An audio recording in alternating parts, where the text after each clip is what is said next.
legally presumed innocent on the criminal cases. He faces 23 felony counts related to fraud and misconduct. He proclaims his innocence, and there will be a trial. It's scheduled for next year. So, breathe in, breathe out. That is the news, a little bit of the history, and that already is a lot. Today, Congress did draw a line, and it did so with many people in both parties standing up to these lies in government. So that's a major and unusual storyline. But I want to tell you tonight, and I want to take a little more time to walk through this because it matters, there's actually more here than just that.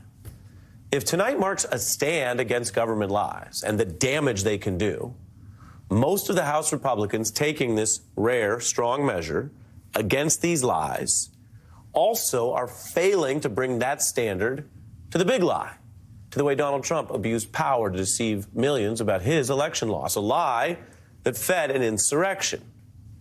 And I want to be very clear about this. This is not some freewheeling, broad effort to tie these things together. We are talking about lies in government and whether there's accountability and what Republicans say they did today and what they're actually doing. And as a matter of news standards, we do not need to say Trump's lie allegedly fed the insurrection. We can report for you it is a fact that it did so. It is a fact that Trump lost the election.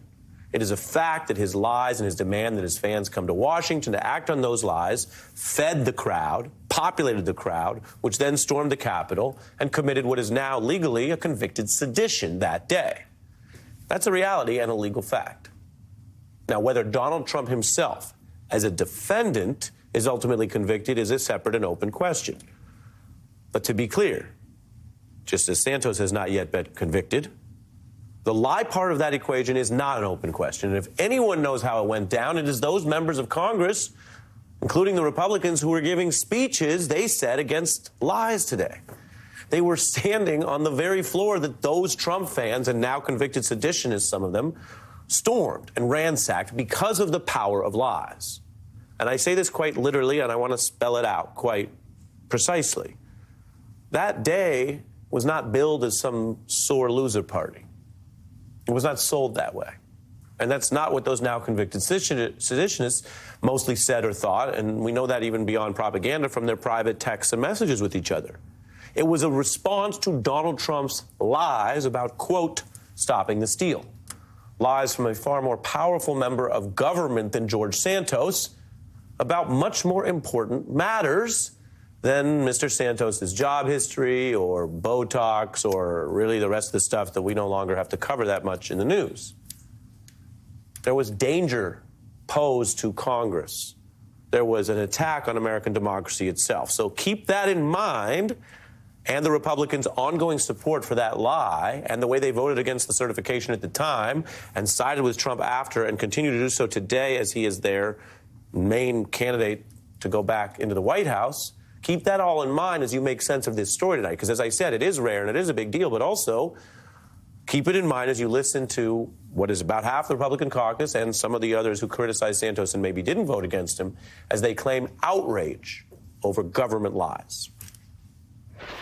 He defrauded the voters of his district. His life was made up. It was a lie. I think the right decision was reached today. That this is by far the worst corruption that we've seen, where an individual member has not chosen to resign. George Santos should have resigned, and actually any other person in his situation likely would have. Any other person should resign. Well, forget resign. How about unapologetically run for the highest office in the land while vowing pardons and sweetheart deals for people now convicted of sedition against the United States government? It doesn't take a lot of mental work here to sub out Santos, a relatively obscure, new, now former congressman, and the person they are actually trying to put in charge of the country and your life and your vote and maybe the future of our democracy. Defendant Trump faces criminal evidence on more serious charges than Santos. That's a fact. As for the examples here with the Republicans, take Congressman Max Miller, who as a staffer helped plan the January 6th rally, who backed Trump post-coup, and then wants to tell his district, perhaps people concerned about this going into the election, that he stands against lies and fraud if they're by George Santos. I myself have been a victim of George Santos and as well as other members of Congress in terms of defrauding through public donations. I'm running for Congress to stand up for what is right for the people of Northeast Ohio. They have made their values clear at the ballot box. Their congressman betrayed them anyway.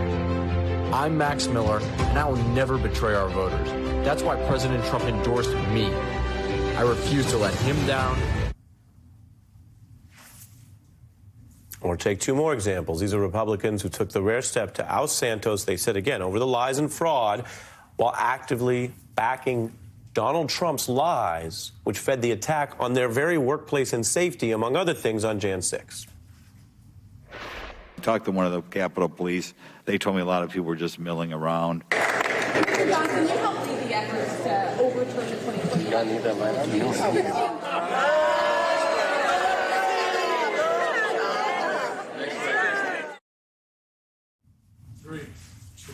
Now, we just went through some of the details, the history, even the nuance about what it takes for Congress to disqualify people. But this is more than just a story about the now former Congressman George Santos or whatever happens to him. Because it got so bad, politically, publicly, and otherwise, that even this Republican MAGA party had to come in and say, we stand against these lies. And they're, I guess, hoping that nobody will look around at the other obvious cloud of the big lie hanging all over all of this. And we live in a time where we are told maybe nothing matters and nobody's paying attention and everyone's fatigued. But if that were true, they wouldn't have to do this. They would just move on and roll into the next year. They wanted to get this done. They didn't want to just let him go off quietly. He said he wasn't running against anyway. And that's a reminder that actually the facts matter, that reporting and public pressure and information matters, that there's some quantum of voters that these Republicans care about. Again, these are Republicans, 47% of them that did this anti-lie vote today. And yet they are now stuck going into an election year with their big lie candidate. So I put it a lot of different ways with some nuance, but to end it as simply as possible, it is a tough day for a lot of MAGA Republicans because their position literally boils down to small lie, bad. Big lie, good. We're going to get into this with a special guest right here with me when I'm back